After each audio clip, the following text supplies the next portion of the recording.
Hello, I'm Chip Stites, and this is The Laughing Retirement.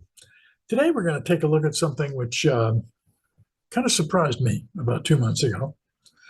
And I decided to investigate this a little bit myself. And I have done let's call it an unofficial, and for me, official investigation of whether or not bonds are still serving as a good diversification or the same diversification that I understood when I started in the business 45, not quite 50 years ago. Um, if there's still a good diversification against stocks or the same diversification, or do they do the same thing? So I'm going to screen share here in a second. Are bonds still a valuable diversification versus stock? I thought I'd take a look at this because I read an article a couple months ago that the movement of bonds against stocks had changed significantly. And bonds, the idea that bonds were an offset or a good diversification against stocks, in other words, they went up when stocks went down, was kind of very basic to what I learned. It was a very important part of everything I learned, bonds versus stocks. And so I've taken a look at this, and I'll say this unofficially. I was taking a look at what happened to bonds, or how they moved versus stocks, and I'll show you how I did that. But here's what I was taught. I was taught that when stocks rise, money moves out of stocks, or out of bonds and into stocks. So stocks fall. That when stocks fall, money moves out of stocks and into bonds. Bonds rise. That bonds are an excellent offset or diversification against stocks. Okay? That bonds will balance your portfolio against the amount of risk that you want. So a person who wanted to take a lot of risk didn't have many bonds, if any, in their portfolio at all. A person who didn't want to take much risk had a lot of bonds.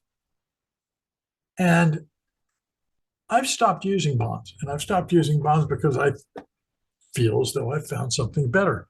But this particular article a couple months ago brought me back to bonds, because most people, most of you, use bonds, whether you are with an FA or whether you're by yourself, use bonds as an offset against stocks. So does this still hold true? Is this still something we want to do? Well, let's take a look. The movement of bonds has changed over the last few years, and bonds are less likely to move counter to stocks than in previous decades. So we're seeing something different. That's why I wanted to show you this picture. It's an eclipse of the moon that I took a picture of sitting in a restaurant in Matera, Italy, a couple of years ago. And it kind of changed when I saw this from the restaurant. It kind of changed how I thought about eclipses, because I saw it happening and I saw people watching it. And I saw how it made things look. And so I started asking myself, when this bond article came up, okay, how do I check this? How do I look into this myself? And so this is what I did, an unscientific study. I studied over 29 days of market movement. That's not much. That's why this is a very unscientific study. I used the 10-year Treasury Note, the S&P 500, the Russell 2000, and the advanced decline line for my comparisons. During that time, my portfolio was up 16 of 29 days, so it was down 13 days. During that time, the advanced decline line was up 14 days and down 15 days. The S&P was up 14 days and down 15 days. It should have mirrored the advanced decline line, so that's not a surprise. The Russell 2000 was up 15 days and down 14 days. A little bit different. The 10-year note was up 12 days and down 15 times with 2 days unchanged. Now, this is definitely not lockstep opposite of the S&P 500. So I want you to note that. In other words, whereas the S&P 500 was up 14 and down 15 days out of 29, the 10-year note was up 12 days. Now, that's only 3 days difference. You would think that if the S&P was up 14 days, that bonds should be down 14 days. But bonds were up 12 days and down 15 days with 2 days unchanged. So it's definitely not lockstep. So what did I find? Well, in an up market, 43% of the time, bonds were not a good offset. 43. That's a pretty large number. Now, I was taught that 10 to 15% of the time, bonds wouldn't work exactly right. This is 40% of the time, bonds aren't working right. So things have changed. On down market days, bonds were down as well. 6 times, bonds were down when the market went down, 40%. For the Russell 2000, bonds dropped 5 days when the Russell was down 16 days. So against the Russell 2000, didn't work very well. 38% of the time, bonds are not a good diversification for small cap stocks.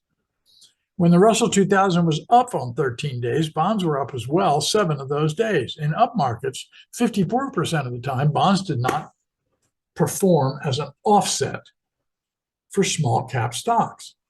So 40% of the time, give or take, whether it's a large cap or a small cap stock, bonds are not working as the offset or the diversification that we thought they were. Now, they appear to lack at this time what we would call an excellent offset to stocks. Bonds are not working as an excellent offset to stocks. So your main risk adjustment isn't working 40% of the time. While this should be bothersome, there are many other things that you can do, whether or not you have an FA. I mean, it is the financial advisor's job to do what you tell them to do. I think it may require some looks at what you are doing and how you are doing things. So what can you do? All right. You can continue to use bonds as a good tool to diversify your portfolio, recognizing that there are times when it's not working. So you can't depend on the traditional allocation of 70-30 or 60-40 stocks to bonds. But there are other things that you can do. Number one, gold and precious metals. They do work as an offset. Gold, historically, is the safest store of value that we have, that mankind has known over the millennia, over thousands of years. Commodities in your portfolio should have a place because they tend to be, well, they tend to go up and down more. I'm thinking of energy and oil here. There are commodities that don't go up and down as much. In other words, gold, silver. So there's some offset between commodities, energy, lumber, things that we have to use, gold, very low beta, low risk consumer staples or utilities, and stocks to pay dividends over 5%. They won't have that same kind of movement. So putting high paying dividend stocks, individual stocks, you'll notice I was not talking about ETFs or CEFs. Individual stocks paying high dividends into your portfolio, you're going to bring down your risk level. And that will help you offset some of the changes in bonds. Now, ask your advisor how he or she manages risk. If your FA does not, and most likely they will not, notice the changing characteristics of bonds, it could be time for you to make a change. You're welcome to call me at my US number, 406-596-5374, and leave me a message. Or you can email me at info@thelaughingretirement and say, Chip, I'd like to talk to you. I do have a lower cost, much lower cost method of consistently gaining and growing your portfolio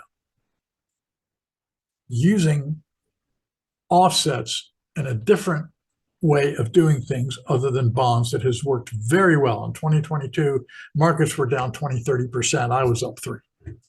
So there are ways of offsetting what the market is doing, even when you can see that things are changing dramatically for our stocks and bonds in our portfolios. Now, thank you for your time. If you enjoyed this, I hope you'll subscribe. I also hope that besides subscribing to The Laughing Retirement, that you will send me an email, and it's on the previous slide, info@thelaughingretirement, and say, Chip, I'd like you to cover this in a video. I'll be happy to. I'll do my best to make sure that the things you want to know about, we tell you about. I'm Chip Stites, and this is The Laughing Retirement. I wish you well, and thank you very much for watching.